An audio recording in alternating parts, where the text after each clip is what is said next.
Welcome to another episode of 50% Facts, where every once in a while we actually get on the stick and have a guest.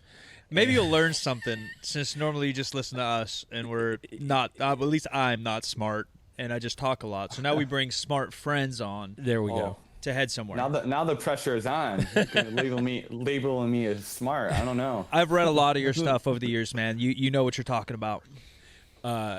Tony and I met online. This is Tony Gentilcore, by the way. Hello, everyone. Let's say like a forum or something, because I know it's cool to meet online now, but when you guys met online, it was weird. It was weird. Funnily enough, now that since we're starting on this topic, when I got married, my wedding party was Eric Cressey, Pete Dupuis, Dean Somerset. All three guys I met online. Oh, of course. And yeah. The joke was, these are three of my best friends that I met online, and at a time when meeting people online was a little dicier than it is now. Yeah, that's for sure. So yeah, when Jim and I met, I think you mentioned 2004. It was starting to not be weird, but it was still a little weird. Yeah, it was. So originally, I've noticed that there are camps of people who met on bulletin board systems in the early 2000s. There were the people who were on the bodybuilding.com forum, Yeah, the Lane Nortons, Alberto Nunez, Alan Aragon, those folks. And then the people who met on the T Nation forums. So it was like... The dark side is what you guys are. Yeah, you guys are definitely the dark side. So like you, Cressey, Roman, Joel Marion. Yeah. Yes. I remember it was New York City we all met for, if I remember, I think it was Patricia Smith. Yeah. If I remember that was her last name. Yep. She was competing in a bodybuilding show. Right. And we all, a bunch of us congregated in New York City to cheer her on and then, meet one another and eat lots of dead animal flesh and, whatever shenanigans we did that weekend a while ago. I don't remember. Yeah. Remember Yeah. Didn't we go to I think we went to a game. Did we go to a game? It's like man. Like my family and you and Justin. Maybe. Did we? Well, I remember driving to Boston to go to a Red Sox game. I don't remember going anywhere in New York City. I don't remember that either for sure. This is all so long ago. Who knows exactly what happened. I don't want to age you guys, but I was a freshman in high school. And I feel old. And I was a freshman in high school. I think Alias was the #1 show on TV at the time. We're going way back. Anyway, like Eric, like Roman, like you, you all basically started off writing, right? I mean, you started writing for T Nation and for whatever. Men's Health. You've kind of been everywhere. That's at least where I found you. I often joke if maybe my 11th grade English teacher knows that I went on to become a pseudo writer, but I had no aspirations to be writing when I was in high school or college. It just kind of fell into my lap. I mean, Eric was my roommate for 2 years, so I think being around him for so long, and he was a workaholic and always working on something. And I was reading a lot of articles on T Nation and Men's Health, and I was like, I could probably say that in a little bit more of an entertaining fashion. There's only so many ways you can talk about scapular upper rotation and not bore someone to tears.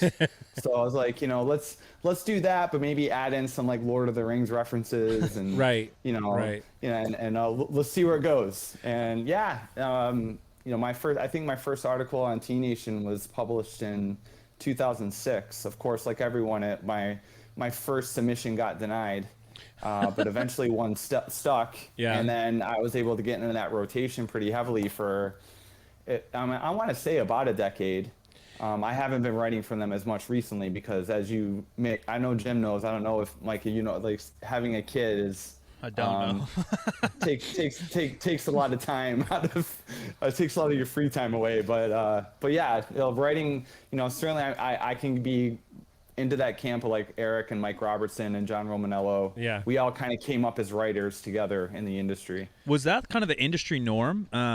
Because now it's so weird. Like the online niche which is a topic I want to get into later of how you guys met and stuff, and like Instagram, TikTok, YouTube, podcast, whatever it might be, is kind of the step of trying to become, they say, influencer, but really an online coach or an online presence in the fitness industry. From 2000 to 2010, did you know that, if I become a writer, if I go this path, it'll allow me to elevate my career a little bit? Or like, did you know somebody that did it?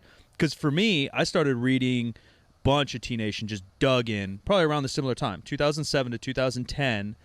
And I was training people at a local gym or whatever, but I was 19, 20.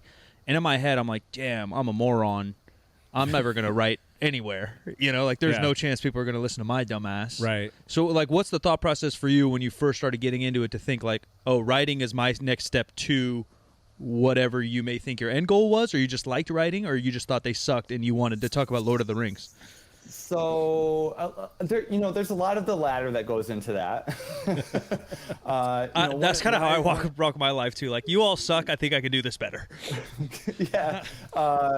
But truthfully as well, I'm an introvert through and through. So the writing process is very cathartic for me, and it's a way for me to kind of be in my own head and kind of get away from it all. And my writing process is not fast. And it still isn't. Yeah, I think I'm a much more efficient writer now than I was in my early career, but my process is still somewhat slow. And there was a time where I thought that meant I was a bad writer. But the more books and articles I read on the writing process from other authors like Stephen King and so on and so forth, who wrote Bird by Bird, Anne Lamott, I read more and more that some people are just very slow writers, like guys like John Romanello, who we already brought up. He's someone that can just type away on his keyboard and like do this massive brain dump, then go back and edit. Yeah. I'm someone that legitimately goes sentence by sentence and like repeats the sentence until I find the next like decent sentence that goes along with that. And I'm much more like that. That whole process, sometimes it takes me an hour, 2 hours, sometimes 3 to write like a pretty good article. But that 3 hours, I'm like in introvert heaven, and where I don't have to like talk to anyone, I don't have to be around anyone. I just have like my deep house music on, and I'm just tapping away on a deadlift article or whatever, and yeah, and eventually I got a nice rhythm and a voice and a style that people equated to me, especially on T Nation. And a lot of why I was a good fit for T Nation in particular was when I published my first article, or when it was published, TC Luoma gave me a great piece of advice. It's like, people want to learn. That's what they come to this site for, of course, right. But they want to be entertained. And once he said that, I was like, fuck yes. Like if I can be the guy that's like talking about squat mechanics and then talk about the matrix, yes, let's do it. And because I just found that was just the way to keep people engaged. Because nowadays, I mean, as you know, like you mentioned Instagram and TikTok, like our attention spans are like, I don't know what it's down to now. 30 seconds, 10 seconds. I don't know. 30 seconds seems long. 5 seconds on TikTok hits. Yeah. I swear. If you can do something in 5 seconds, it's on. It's crazy. And so to answer your longer question, no, I did not start it with any aspirations of I was going to become like this influencer person. I've never labeled myself an influencer. I don't consider myself an influencer.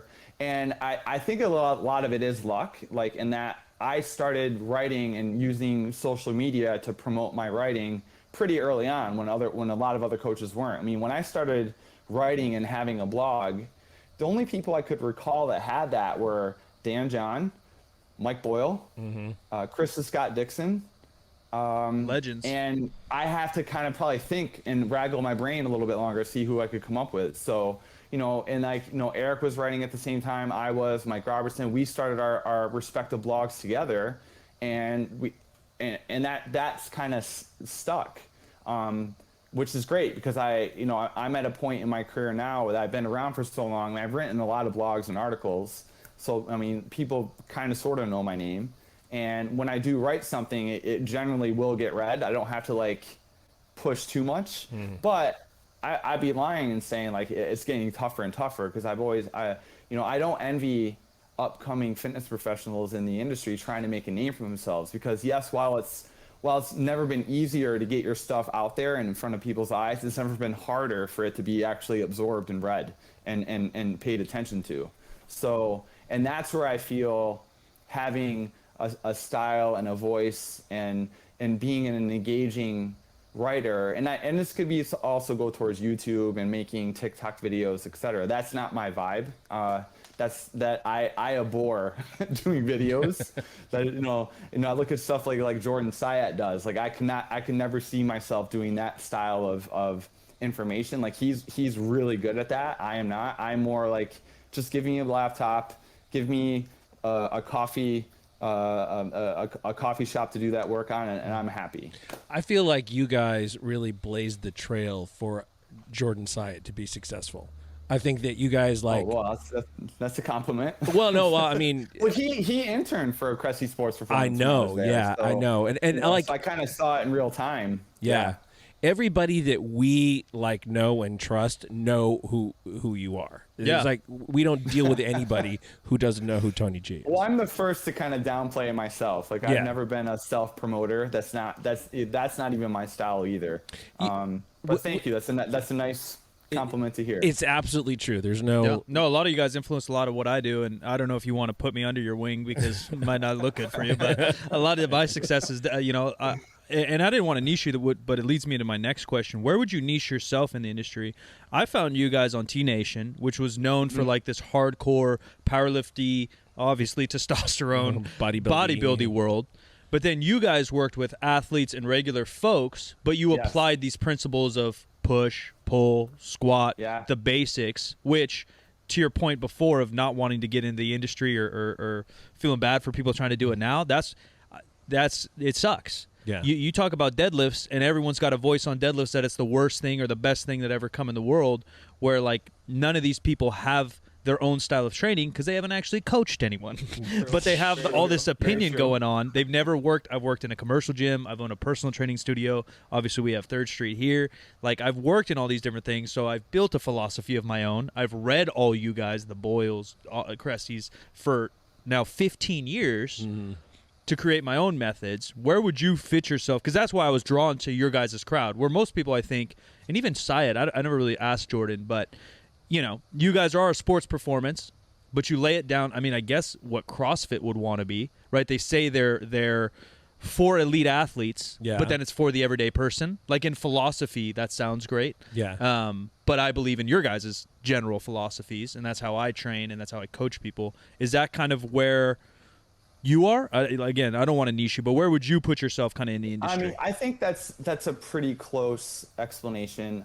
Certainly when I was at Cressey Sports Performance, we were known, and they still are known as the preeminent baseball training for sure studio or facility. They work with a lot of overhead athletes, and even in my time there, I was there for 8 years. We worked with not just baseball players. I mean, that's a misconception sometimes. Like we name a sport, we worked with them, and you're correct that we also trained or worked with a lot of Gen Pop clients too.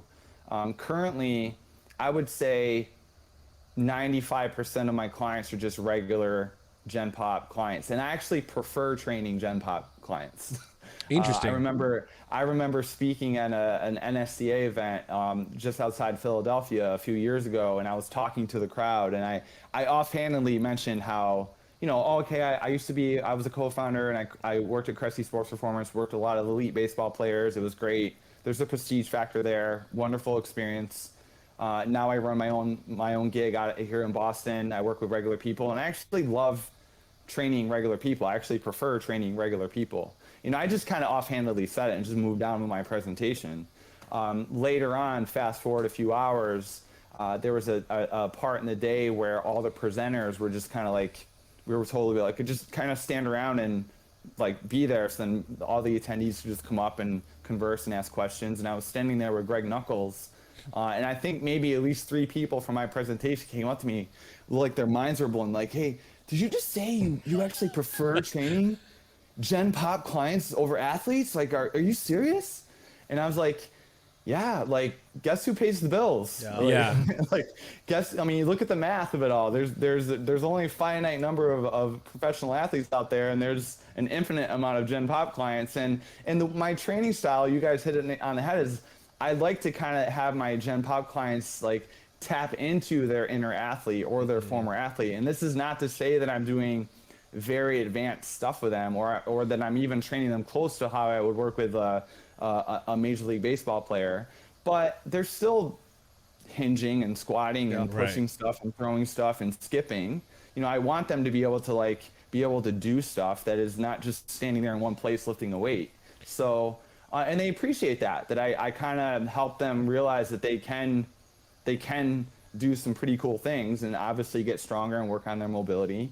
And I think where myself and Eric and even Mike Robertson, where we were a good fit for T Nation was like we kind of took this meathead vibe, but weren't too meathead about it.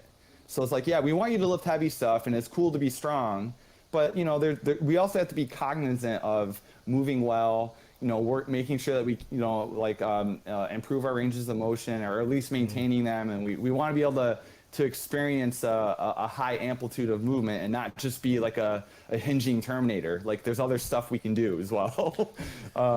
And you know, it's funnily enough, at that time at T Nation, so circa 2007, 2008, 2009, whatever, you know, sometimes Chris Sugar and TC would get a little eye rolly with us because we'd submit an article on like, here's some really cool ways to improve your mobility so you can do this, and they'd be like, oh, we don't need that. We just want to tell people to lift heavy stuff. And now it's like I see they're publishing a lot of rehabby articles. Yeah.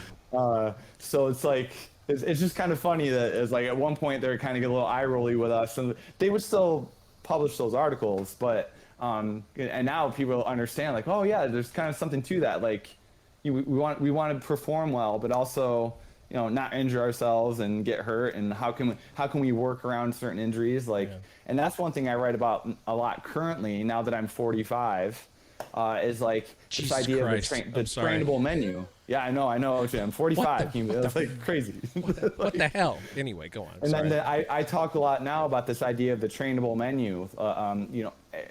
You know, if you have a bum knee, a lower back, shoulder, like you can work around this. Like you can still be a badass in the gym and actually probably make some decent progress and still rehab what's injured, but then still get stronger with other stuff, and not be like a Debbie Downer about it and be like, oh, I'm just gonna watch Netflix for a month and just rest.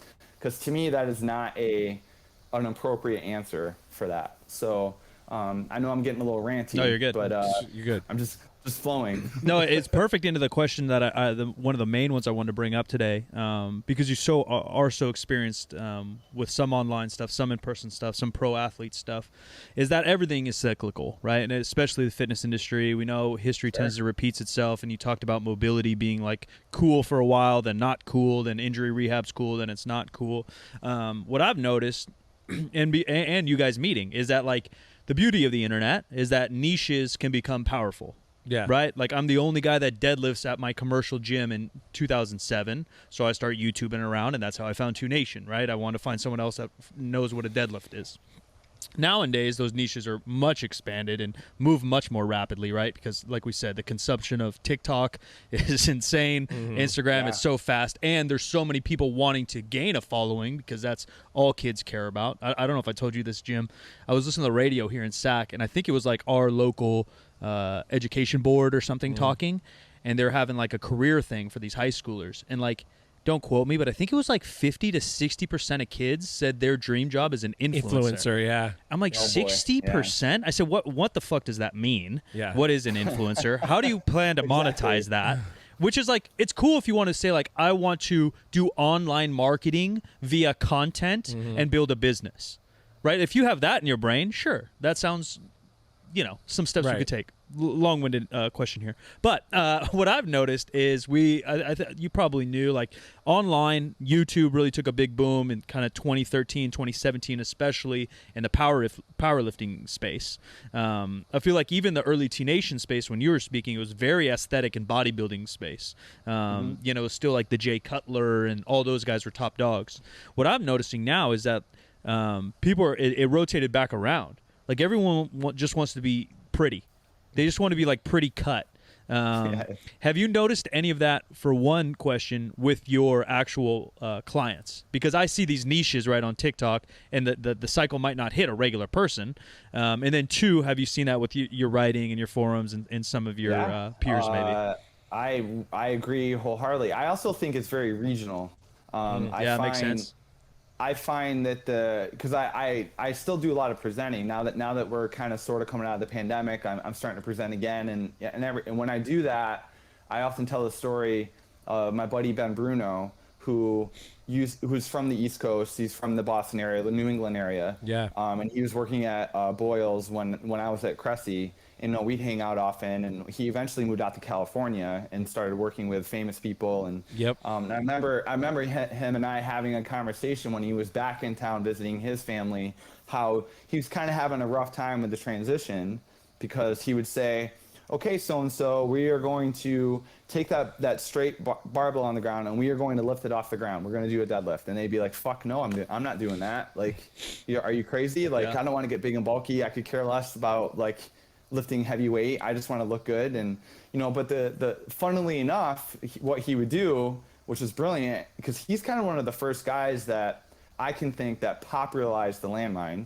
Yeah. And I mean, certainly that it was around, I get it, but he started highlighting, here's some cool movements we can do to the landmine. And I remember him saying, like, all I did was I put that barbell into a landmine, put a weight on the other end of that landmine, and had them do RDLs. Yeah, now you're functional.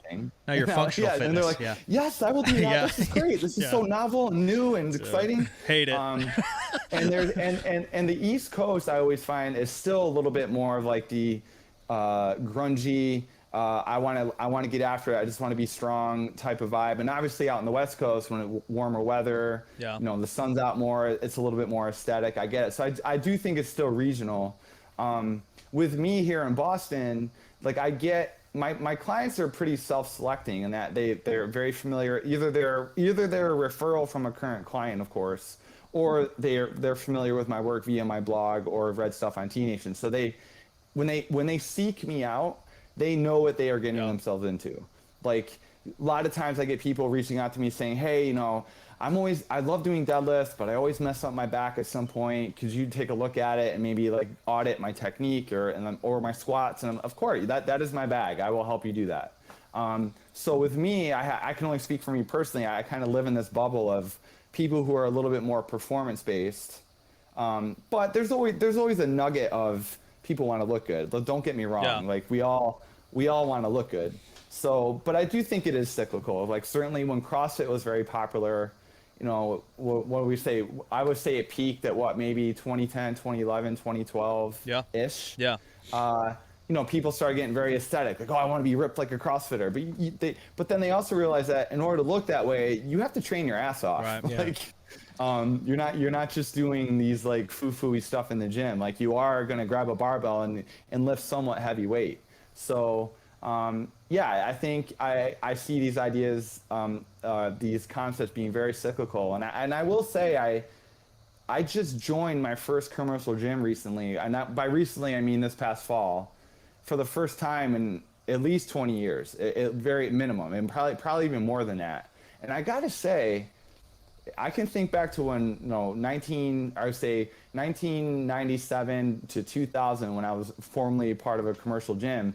Like you, I was like the only one that was deadlifting and squatting and doing like what I deem pretty meathead stuff.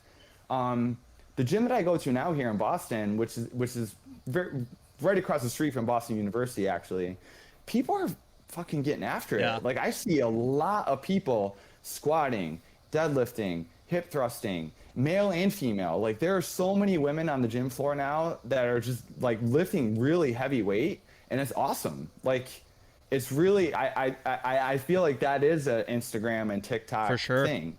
Like, because they're just consuming that is where they're getting their information. Like, whether they're watching Brett Contreras or whoever else on Instagram or TikTok saying, hey, if you want a butt that looks like this, you actually have to lift some significant weight here.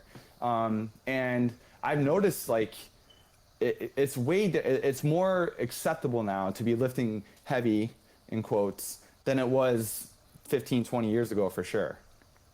Yeah, we see that here too. We don't advertise ourselves as a powerlifting gym exactly. We say it's a barbell gym, so we have people Olympic lifting and whatever here. Yeah. But most of our members are super self-directed about what they're doing. Mm-hmm. They might have coaching or whatever, but we're from the powerlifting world, especially like when I started was in the geared era. It was always in a group. It's always a team of people lifting together, and our members can come in by themselves and just knock it out. And I don't know that I'm capable of that. And it's not as fun, that's for sure. Yeah. They seem to be just all about it, and yeah, you do see them doing things that they must have picked up on TikTok or Instagram or whatever, But I even see people's technique. I mean, don't get me wrong. I see eyewash out there too. Like, Yeah. it's hard. Like, I'm not the type of person that is giving unsolicited advice at a commercial gym. I've never been that person. I have my headphones on like everyone else. I'm just kind of mind my own business. But as a coach, it's hard for me not to observe other people training and not to observe the other trainers and what they're doing with their clients. Like, some is good and some is eyewash.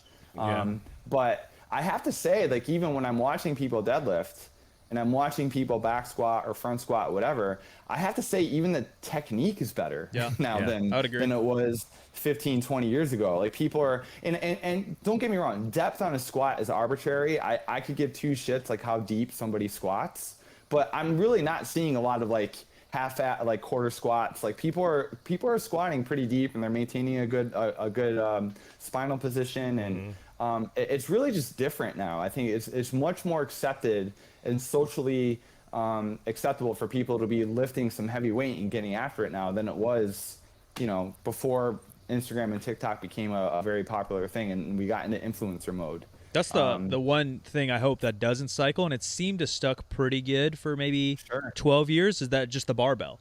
Yeah. Because there's Arnold days, 60s, 70s, obviously before it's barbell, free weight. Then like 80s, 90s come, and all of a sudden there's www. And everyone wants to make every piece of our lives techie. And so then there's machines and techie machines. And obviously there's a great place in everyone's training regimen for some machines. Don't misquote me here. But for a second there, like from 2000 to 2010, at least when I was growing up in a commercial gym, there was one squat rack and no one's squatting. Yeah. It's all machines. It's all pin loaded. It's all these weird machines. Curves comes out with like a digital, program for your machines. Like, and again, that probably has some merit and might work great for some folks. But since then, I've gone back to the same commercial I grew up in because it's right next to my mom's house when I visit her, or I'll grab a quick session. And now they have 4 squat racks. And now they have like 20 yards of turf. And now they still have machines and whatever else, and Pilates, and all these things have a role in fitness and have a space for somebody's regimen. But CrossFit, I think T-Nation, guys like you and Boyle and everyone writing about the barbell and speaking about the barbell and how it kind of is made for everybody. Hopefully that sticks long term. Well, and I think it's funny. Every start of every new year, inevitably I get contacted by an editor from some magazine or publication asking about fitness trends. Yeah, we always do a podcast on them. And I get a little bit snarky because I'm like, barbells still work, dumbbells still work. Yeah. I'm sorry, but I'm not. And I agree with you that there's some really cool tech stuff out there. Yeah. One of which that I consulted with recently. I'm not, and like there's a time and place for that stuff, and people geek out about it, and it provides access to fitness. Great. But even the company that I've been consulting with emphasizes using barbells and dumbbells and like deadlift. And then from there, like me, my personal coaching philosophy is like, yes, I want people deadlifting. I want people squatting. I want people bench pressing using the barbell. My job as their coach now is to find the appropriate variation for them to keep them safe and to keep them getting progress. So, I am not married to a conventional deadlift. Like, most of my clients use a trap bar for their deadlifting. Yeah. They're still lifting it off the ground, but they're just in a more they're doing a more back-friendly variation. A lot of my clients use a safety squat bar for their back squats. I have a multi-purpose bar for a lot of the bench pressing. So, finding the appropriate variation for my clients. I mean, that of course is what we do assessment for, but they're still using a barbell, and I'm just trying to get them in as safe of a position as possible to be successful with those lifts. So I don't think this trend is gonna falter anytime soon. I think it's here to stay, thankfully. But who's to say? I mean, we also didn't think we'd be talking on like video chats like this 25 years ago. So I don't know, like who knows what's going to change. Throwing it way back, remembering Eric and Mike Robertson spending a lot of digital space on mobility work and rehabilitation exercises, all that kind of stuff.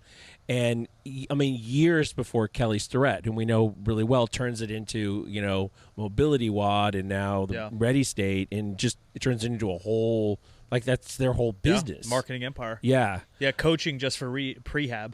Yeah, exactly. Which sounds insane kind of when you say it, but yeah. Yeah, I would never have guessed that was going to be the case. Let me go back a little bit, or actually way back. When we were all meeting on those forums, weren't you teaching? No, I was student teaching. Okay, there we go. Yeah. So I was finishing my degree, and I was doing my student teaching in a high school placement and middle school placement, and that was like the fork in the road of my career. It was like when I graduated school, it was either. I also had to do an internship for my concentration, which was at a corporate fitness center. Okay. So it was like, okay, continue down that road, become a personal trainer, or go into teaching, which would have been health. I would have been a health teacher. Okay. So thankfully, where I did my internship, they had a job opening right away. Mm-hmm. So they hired me right when I finished my internship. So I went right into corporate fitness. And that's where it all started. And I no idea that I'd be doing what I do right now, like in terms of like traveling the world and presenting and writing for people and writing my own stuff and putting out products. If there was a time machine and telling me back then this is what I'd be doing now, like I'm going to London next week. We were talking about that before we got on. Like if hey Tony, you're going to be presenting in London and Australia and Germany and Canada and this, and I'd have been like, fuck off. Like now you're going to tell me I'm going to marry Jennifer Lopez or something. Like, come on, get out of here.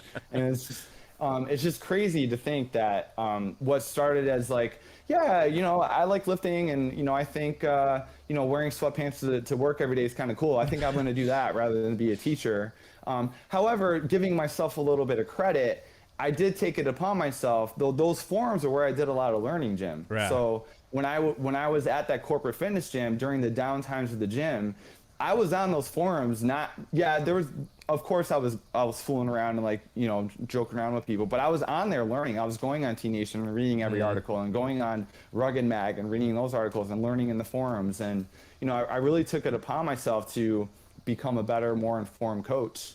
Not to mention actually coaching people in real life is of course a way of learning as well. Who would have thunk, huh? Say that one weird. Again. For the people in the back. Those forums were really the early. I would argue it was probably really when I started to learn. To be honest, I mean, don't get me wrong. Like my academic curriculum, in terms of exercise physiology and nutrition, and I mean, of course, you learn stuff. It doesn't stick. Like I don't remember jack shit. I mean.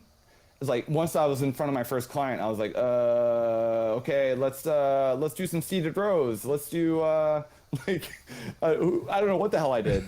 But it was really those forums and then learning about certain books I should be reading and et cetera that I really was proactive in that. Yeah. And certainly, being around individuals like, I mean, again, luck would have it, Eric and I ended up becoming roommates for 2 years and we ended up working in the same gym and then we started a gym together and, that it just blossomed into a pretty cool career. So, I guess a little bit of a pat on the back on me, but certainly I don't consider myself, again, an influencer or that big of a deal. Like I often joke, like, I say Eric is like a George Clooney. ask like, in the sport, and I'm like a Clive Owen. It's like a guy that's like he's a really, people know who he is. He's been in some cool stuff, and people are like he's won a few awards, but he's not George Clooney. But it's all in good fun, and I don't know where we're going with that, but well, I know where I'm going, because I remember a late night conversation that you and I had, and I'm sure you had the same conversation with a bunch of different people about whether or not you should move to Boston and start working there. And I couldn't have predicted at all where you ended up, but I knew you weren't going to starve. I mean, right.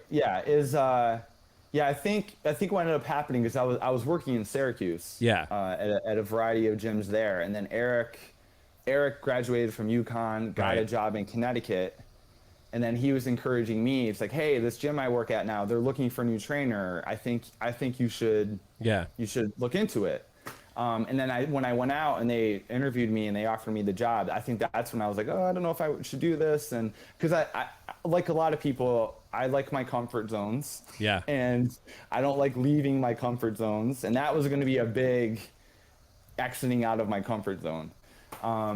And that was the scenario too, where I had to tell, hey, mom, dad, I met this guy on the internet. I'm moving to Connecticut. It's like, again, strange. Yeah, a lot of questions coming up. 2003, that's a little weird. But yeah, it ended up working well, because Eric and I were there for about a year, and then after that we moved to Boston. Right. Okay. And by then, I knew, I moved to Boston without a job. Like Eric, a buddy of ours opened up a separate gym. They asked Eric to come coach there. He was set. I was like, well, fuck it. I don't have anything keeping me in Connecticut. I'll go to Boston.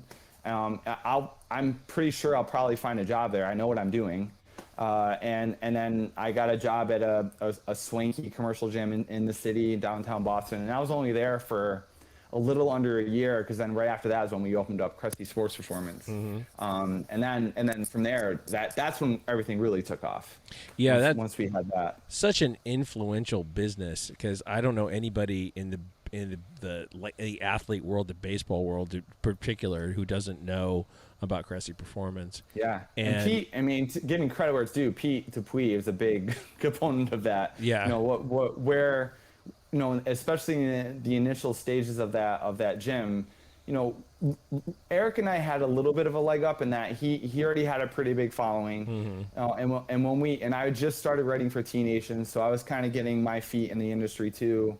And when we opened up Cressey Sports Performance, where we made the decision to do so, Eric, where the facility he was at, we were going to have 30 people right out of the gate, come right over to there.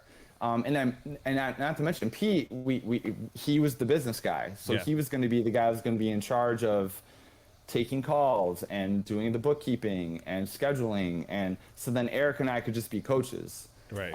So that, not many gyms upon initially opening have that in their back pocket. They have a dedicated business guy to say, I'm going to be the guy that's going to do that. You guys go coach. So that was a big leg up on what we had when we initially opened. We here in Sacramento, we have Hyper Thrive Athletics, and I think that Joe was at Cressey for a little while. Joe Grinstein. I don't. He must have been after me. He may have been after you. I think fairly recent. Maybe even Joe's not even that old. Yeah, and then Amadeo went for a week or something. Amadeo Novella, who has Capital Sports Performance here, he coaches a lot of the Team Alpha Male UFC guys on strength and conditioning. Went in because I remember when Cressey Sports Performance opened, you guys sent me a T-shirt, which was super cool, and then Amadeo went while we were actually all in this building, I think, and he brought me back another one. So I still have the second one. I don't know what happened. So when I open up my expanded facility later this year, I'll have to send you an updated. It's going to be called Core Collective. It's called Core now. It's going to be changing to Core Collective. And I'll have to send you that T-shirt. That'd be awesome. Thanks for putting the pressure on, Jim. Yeah, I'll be sure to send. Make a good team. See what you're doing there. We'll send you one of ours here too. So you alluded to the fact that a few years ago you branched off by yourself and left Cressey. What was that experience like? Because you're talking about like having somebody handle all of the business crap, so you could just coach, and you know, having a lot of different kinds of clients, and then going on your own and just having to absorb all of that yourself. What was that like? Yeah, so we're talking, this is about 2015 is when I left Cressey Sports Performance. Leading up to that, probably the year or two leading up to that, I started getting thoughts in my mind about, okay, what is going to be the next chapter or the next page in my career? Because at that point, I've been there for 6, 7, 8 years. I just met my soon-to-be wife, and we ended up we got married in 2015. So eventually, she and I started talking about, okay, what do we want to do as a couple? She's a psychologist, and actually she's doing actually a lot of things in the fitness industry as a psychologist. So it just got to the point where I just spent the last 8 years kind of building my brand underneath the umbrella of Cressey Sports Performance, which was great. Again, my blog, presenting, doing digital products, like growing my brand underneath that branch was great. But then, truthfully, I had reached like kind of like the top tier of my earning potential as a coach at the facility. So an opportunity arose where there was an individual. I think you guys are probably familiar with John Goodman, of the PTDC, Personal Trainer Development Center. Okay, yeah. He was in Boston for some event. He was staying at my place, and I was kind of talking about, hey, I'm thinking about leaving CSP and kind of doing my own thing.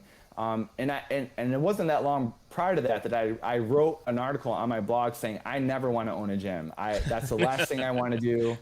I am not a business person. I'm a technician. I like just being a coach on the gym floor, being a coach, and when I leave, I leave. My responsibilities are done. But an opportunity came up where John was reached out by an individual that was in my neighborhood who was seeking somebody to sublet her space. So when she wasn't using it, she was an orthopedic surgeon who was on some sort of sabbatical, and she was her specialty was with runners, and she was kind of like training runners, doing some PRI stuff, and kind of training some runners in this small studio space. But she was looking for somebody to use it when she was not using it. So I met up with her, and her studio ended up being a mile from my apartment.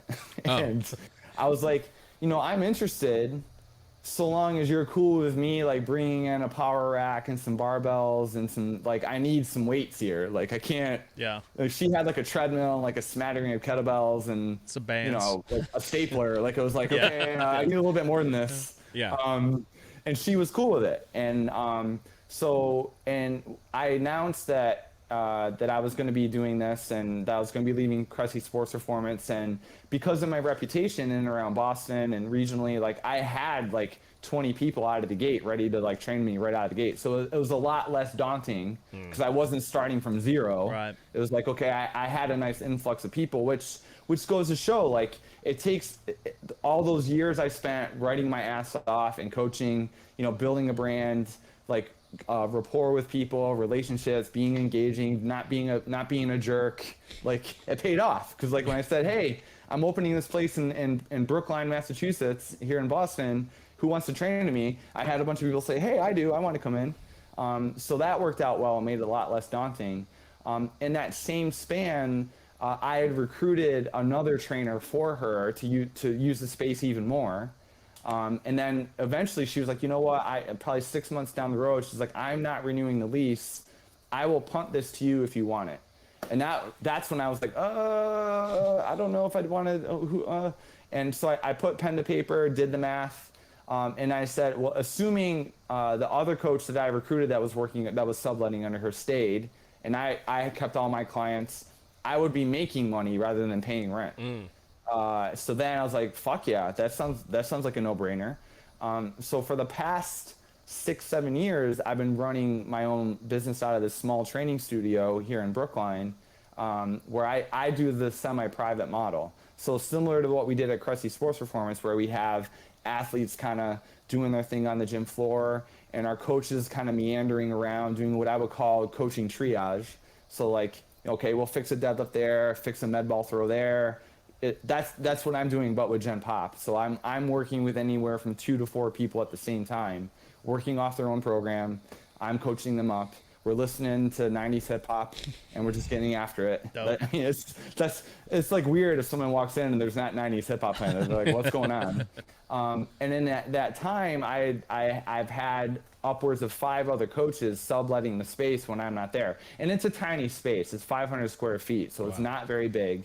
There can only be one coach there at a time, and we use a team up calendar. So there's a calendar that we share, so we know who has it booked when. And that's what I've been doing for the past 7 years. And I'm transitioning to a larger footprint later on this year to a 3,200 square foot facility, where the idea is to build out office space for physical therapy. My wife is going to be bringing her psychotherapy private practice to the same spot. Oh, nice. And then also, the idea is to have several coaches using the space, and not only that, simultaneously, and just kind of running their own show. Like they're still going to be subletting, but I really feel there's a market or a service for trainers out there who are kind of sick of being under the thumb of the commercial gym, For sure. but maybe don't have the means of like opening up their own facility. So it's like, I will be that person. Like you can use a little bit of my name recognition. This is Tony Gentilcore's gym. There's going to be people coming in, and I want you to thrive. I want you to run your own show, charge what you want to charge, but I get to vet all the coaches that use the space. I mean, it's my space. Right. So yeah, it's worked. The model has worked for the past 7 years, and the idea is that it will work with more square footage and obviously more overhead. But I'm fingers crossed that I've done my math well and I've prepared well. But what's different is that I'm still not really that entirely sold on being a gym owner, because I don't want to manage employees. Right. I just don't want any realm in that. So this idea of like independent contractor subletting has worked very well for me. And don't get me wrong, when I first started the model, I had colleagues of mine give me warning signs like, hey, you might want to be careful about this. I've had this happen. Thankfully, I've not had any issues, because at one point, just to give you an idea, I had 5 coaches, 3 of which were either former interns or employees of Cressey Sports Performance. So I know the caliber of coaches that I want there. They don't have to be an exact replica of me or follow me philosophically, but they got to be pretty close. Yeah. Like That was going to be my next question, is where's that line drawn, because that is a big decision when you start to be a business owner versus just providing a service or being an employee, is you have these lines, and it goes for anything from TikTok all the way to writing, all the way to any aspect of, all right, I need results, meaning money or views or whatever. In your case, in this instance, you need subleases. You need money, right? Yeah. And who knows? Yeah. Maybe all your trainers are so good they all leave in a month and they open their own place, right? That's the cyclical nature of fitness.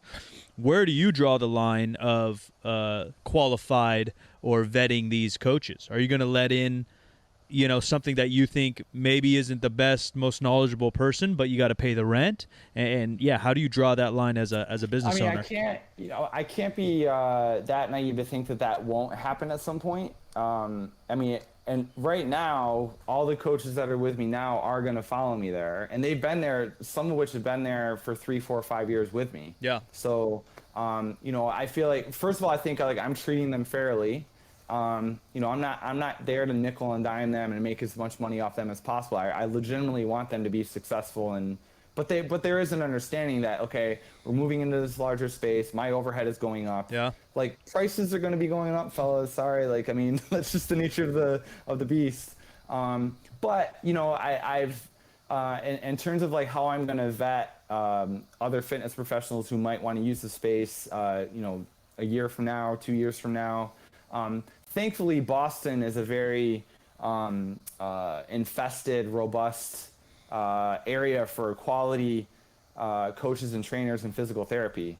And because I have a reputation here, I don't want to sound, pompous or anything, but I feel like name recognition does bode in my favor, where I'm going to just by organically, I'll be able to recruit some pretty good coaches that are going to be interested. Because honestly, if they're reading my stuff and they're reading Eric and they're familiar with that work, they're probably pretty good. Yeah. Does that make sense? Yeah, I mean, you hope so, and I would like to think the same about my content over the last decade. But there's someone that comes up and looks me in the eye and says something crazy. I'm like, well, we don't agree there, kid. Like, the fuck are you talking about? You know, so like, there's always instances, and this question can be scaled all the way down to your writing.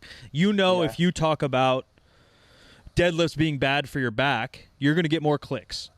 But you don't think deadlifts are bad for your back, right? And that's obviously just one random example on the top of my head. So, like, because these are conversations I have with my own psycho self every night, all night, right? Like, I could do this YouTube video, or I could fucking hop on a cycle and you know, document it for 30 days, and my YouTube's going to fucking rock. Or I don't want to do that, and I'm just going to be myself and get less views or whatever it might be. Yeah. An egotistical thing that we've gone over here too is not hiring coaches, because I don't want to micromanage them, but I want them to be of caliber of what I think I am as a coach. So we just don't have any coaches, because I don't want to play that game, and I don't trust people.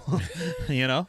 Yeah. Also, there was this scenario it was before COVID, where a trainer from Equinox reached out to me and was like, "Hey, I heard that you sublet space. I'd be interested in using it." I've gotten good at, like, even via email, getting a vibe of people, like how they write. And I had a vibe. I was like, I don't know if I like this. And so I reached out to one of the other, my friend, who's a good friend of mine, but was also worked at the same Equinox, said, "Hey, so-and-so reached out to me, and then asking about using space." And he was like, "No, fuck that. Like, don't do it." And I was like, I kind of got that thought. I kind of got that feeling. So, you know, and I feel like the coaches that are with me now, are going to be able to help me vet that too, because like the concept of this new gym is a collective. Like we're kind of like, there's definitely going to be some cross-pollination of not necessarily clients, but we are going to, what I miss about being at Cressey Sports Performance is being around the other coaches on the gym floor. Like, and be able to like talk shop and like, hey, I have this, what would you do with this scenario? Like, I miss that. And at the new space, that is going to come back. Like, I'll be coaching my clients, the other coaches will be coaching their clients, and there's going to be like this collective of fitness professionals kind of like helping each other out. So again, maybe I'm being naive, but you know, I think the quality of coaches that I'll be able to vet to go to use the space, I think they're going to weed themselves out organically, because they're, you know, if there's, but who knows, maybe 4 years down the road, like 2 of my coaches leave, I need to fill in the space. It's like, okay, come on in. But then maybe there'll be some kind of like mentorship situation there, where it's just like, okay, you know, you're going to come in, here's the deal, here are the parameters we're working at, but we're going to have some kind of like mentorship. Yeah, a little shadow week or something. Yeah, so that might have to come into play, but I guess I'll cross that bridge if I have to go, if it comes up. Yeah, the building that we're in now, we were here as part of another gym. We were here as part of Super Training, and then the building became available. But back when we were here, it was just basically just part of this facility, and so many trainers came through here, and that. Some amazing ones. Yeah, some amazing ones. Some not so amazing ones. So amazing ones, absolutely, yeah. And it's spawned, 4 or 5 other gyms in Sacramento. And from former coaches that were working out of your space, about you know, before us. But the thing that we saw a lot was that they would develop their clientele and they would leave, and it'd take a bunch of membership with them when they went. And we didn't know the back end business either. Like, who knows? But I think that's normal everywhere. You know, that's how I opened my first facility in 2010. Is I trained at a commercial gym and I coached high school basketball. Right. And then you get enough people that are like, no, I like this gym's fine, but I like Mike. And I'm like, oh, okay. Well, then why don't I rent a space? I'll crunch some numbers, and it makes much more sense for the commercial gym not to take 60% of my income. Right. The model that we're using right now is we have. Now, fellas, now you're scaring me. No. I'm just kidding. It's all but I think your mentality is good too. You know, not that I'm some business guru, I don't know shit, but like, yeah, you cross that bridge when you get there. Maybe you do lower the standard, you know, for a couple months. Like, I'll let a little fucking Basu ball gremlin in here for a little while, and if he only likes to use Basu balls, we'll throw him in the corner, and it is what it is. Like, you know, you wiggle around. stretch out all your bands, Yeah. resisting against somebody who's running in place, and who knows what, and following them 'cause around. I mean, don't get me wrong. Like certainly the coaches that are with me now, or anyone that come there in the future, yes, if they want to go ahead and leave, by all means, Right. You know, I can't stop them. But I also know that rent and real estate's very Boston expensive. ain't cheap. And you know, and I was like, you know, good luck. Like, it's been great. Like, I wish you well. Like, you know, but no, I'm hoping that because I'm a pretty fair person, you know, I do want them to do well, and that it is going to be like a community type of vibe to the space itself, you know, because there's going to be physical therapy and nutrition, and you know, there's going to, in that aspect, there's going to be some sharing of clients, for of sure. course. So I think if everyone does well and is happy, hopefully, you know, they stay. But, you know, if I can't predict the future, you know, I can't predict if, God forbid, another, you know, pandemic happens. Like, I don't want to think about it, but I don't want to think about that at all. You know, Mark Fisher, I remember a few years ago, Pete and I were in New York City for a Mark Fisher event. They for 2 years they did like this really cool weekend speaking engagement workshop where they brought in a bunch of coaches, and we talk about stuff, then we'd workshop it, like actually workshop it. And I remember at that point, Mark's apartment was above Mark Fisher Fitness. Like, the gym was on the first floor, like he lived above it. And I remember Pete and I going up the elevator, walking into the apartment and into the back room, and it was Mark Fisher, Michael Keeler, the other co-founder, and at that point, Brian Patrick Murphy, who was one of the kind of like the senior trainers there. And they were kind of in this meeting, a pretty serious meeting, basically talking about worst case scenarios. Like, okay, if this happened, what do we do? If this happened, what do we do? If this happened, what do we do? And they had it like scripted, like on paper, like here's how we would approach this scenario, this scenario, this scenario.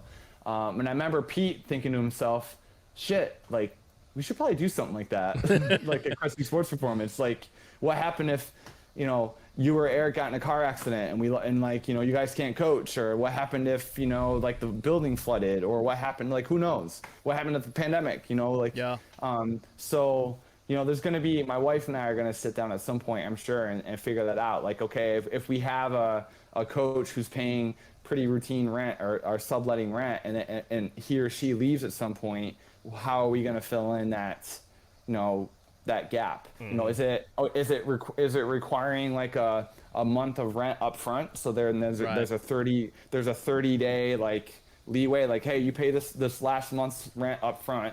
It's just going to be put into this separate account. I'm not going to touch it. It's there. So when eventually, if or when you do leave, that is my 30-day buffer to, you know, try to pick up that slack, right? You know, of a coach leaving, you know. So that's one idea that I put in. So yeah, I'm sure we'll come up with some other scenarios, but I'm hoping I won't have to do that too often.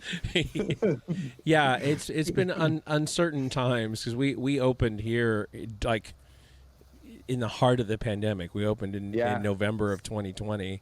We got the keys in June of 2020, and at that point it's like, oh, it's, you know, a couple weeks things will be better, a couple months things will be better, a couple years, and you know, we wouldn't, as much effort as I tried to put into figuring out the financial scenarios, nothing has conformed at all. So I'm hoping hoping this is our generational, like, oh fuck moment. Yeah. And like, we'll see. And that there are brighter times ahead. We have probably taken enough of your time today. This is a great chat. No, this is great. We could keep talking forever, but we'll just have you back. Yeah, that'd be great. I mean, I gotta go pick up my little guy at daycare soon. So yeah, but no, this is great. I love talking shop. I love it when it's just like going freestyle. I'm all about it. Awesome. Where can people find you and follow you and all that? That would be my name. So TonyGentilcore.com, and that's the blog. That's social media. My website is in dire need of a facelift. I'm working on it. It's been the same website I think since 2014 now. So at some point I'm going to be updating it because then I also have to add in a landing page for the new site for the new gym on there. But yeah, that's where like podcast appearances and all my blogs and all my articles and social media is on there. Awesome. Ladies and gentlemen, thanks for listening. Give us a rating review. Yeah. New show every Wednesday and Friday. 3sb.co. I'm Silent Mike, where you want to find me. Yep, and check out this latest drop. We got some new stuff coming very, very soon. I am at the Jim McD on all the social media, and this show is 50% facts, where percent is a word and 50 is just numbers. And you can go to the website, join our Discord for free, talk to us offline. Online, offline, I guess. Maybe. Off air, online. There, thank you. And we'll talk to you Friday. Nice. Thanks, Tony. All right, gentlemen. Thank you. Well, that was great. Yeah, that was great. It was good to catch up, Jim.